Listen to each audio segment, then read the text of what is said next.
Assalamu alaikum wa rahmatullahi wa barakatuh les amis, j'espère que vous allez bien, moi je vais bien, alhamdoulilah, je remercie mon créateur tous les jours parce que je vais bien, alhamdoulilah, Allahumma lakal hamd. Alors, pourquoi je fais cette vidéo aujourd'hui?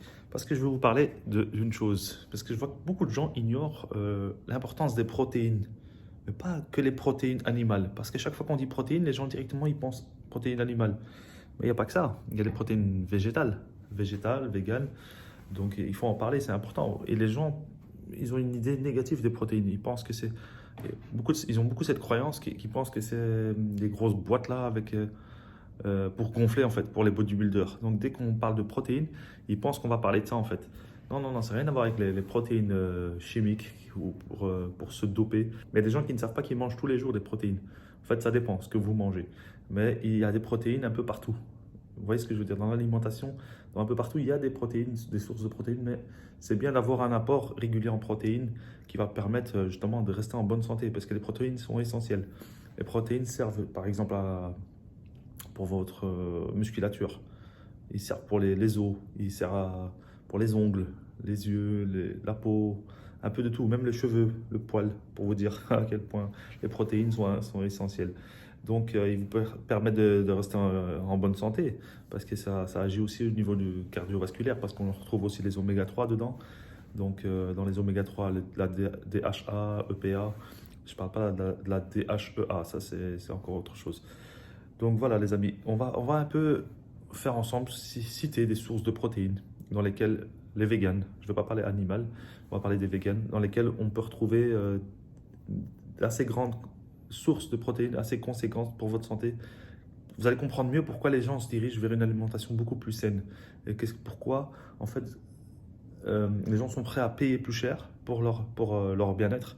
Parce que voilà, l'alimentation joue un rôle essentiel là-dedans.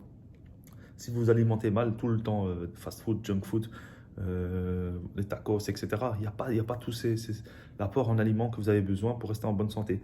Donc vous ne retrouvez pas toutes ces sources de protéines véganes qui vont vous permettre voilà, de renforcer le système immunitaire, de rester en bonne santé, d'avoir tout l'apport que vous avez besoin en ces valeurs nutritives. Donc voilà, on va commencer. Je vais citer dans le tableau ici, je vais noter pas mal de sources de protéines. Vous allez comprendre pourquoi les gens se dirigent plus maintenant vers ces aliments-là.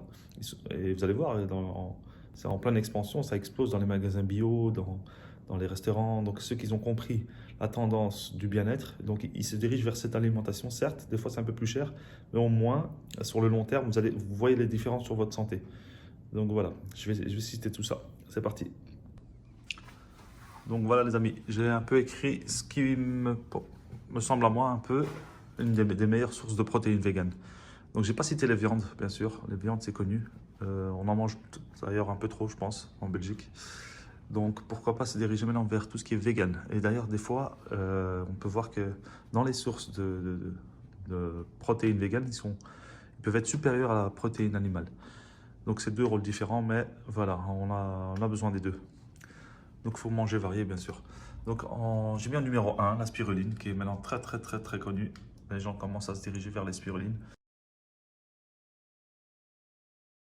Donc les gens les prennent plus en complément alimentaire. Donc moi ça fait 5 ans en fait que je prends des compléments alimentaires. Mais au début c'était mal connu du public. Maintenant tout le monde commence à se diriger vers ce genre de choses. Ils commencent à connaître l'importance des compléments alimentaires via justement l'information, hein, le partage d'informations. Et puis ils testent les gens, ils voient réellement l'apport que ça leur apporte et qui sont plus en forme, qui tiennent le coup. Donc la spiruline qui est importante. Donc il y a aussi les algues. Les algues, en fait, c'est les algues marines, hein. On retrouve sous plusieurs formes. Donc il y a les plus connus, c'est les verts. Il y a aussi les algues rouges, les algues vertes et les brunes. Donc voilà, ça on les retrouve beaucoup dans les sushis. Et c'est là que les Asiatiques les utilisent énormément pour enrouler les sushis, quoi. Donc la chlorophylle aussi, dans la spiruline, il y a de la chlorophylle, bien sûr. Tout ce qui est vert contient de la chlorophylle. Alors, il y a le quinoa qui est génial. Donc le quinoa qu'on retrouve un peu partout maintenant dans les magasins bio, des fois c'est déjà préparé, par exemple au Exki, on trouvait ça dans pas mal de commerces maintenant qui vendent de la quinoa. La graine de chia aussi, ça le cartonne en ce moment, ça le cartonne, graine de chia, quinoa, ça cartonne. La graine de courge qui est excellente aussi pour la santé. Il y a plein de genres de graines, mais là je cite juste ceux qui sont un peu le plus connus. La graine de chanvre, les lentilles. Les lentilles, source aussi de fer. Donc les lentilles, c'est bien de le rappeler que c'est cité un peu dans les textes sacrés comme le Coran, la Bible, la Torah. Donc on parle beaucoup de la lentille. Quand je dis beaucoup, ben, elle est citée hein, au moins dans ces livres-là, dans les différentes religions.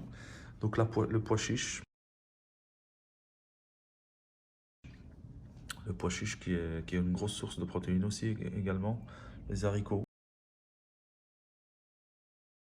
Les haricots, que ce soit toutes les couleurs, vert, blanc, rouge, noir.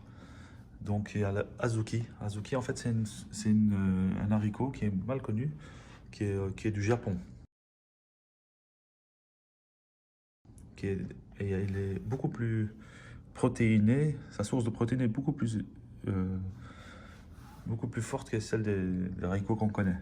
Donc cette source de haricots qui s'appelle Azuki, donc elle est beaucoup plus protéinée. Un peu difficile à trouver, mais il faut quand même chercher dans les magasins bio. La demande commence à être élevée. Donc le soja, bien sûr, ça c'est connu aussi. Les fruits secs. Quand les fruits secs, ben, les fruits à coque, on peut retrouver les amandes, pistaches, ça peut être noix de cajou, ça peut être noisettes, les noix. Ben, les amandes surtout, je pense que dans les fruits secs, c'est des fruits secs qui a le plus de protéines, si on peut dire ça comme ça. Les flocons d'avoine. Donc les flocons d'avoine, beaucoup de sportifs prennent ça aussi. Avec du lait, par exemple d'amande, du lait ça peut être de tout, hein, du lait végétal. Hein. Donc moi je rajoute du miel avec ça, pour que ça donne un petit goût sucré, parce que c'est pas évident à boire quand même, ou à manger, parce que c'est un peu sec. Donc voilà, le sarrasin.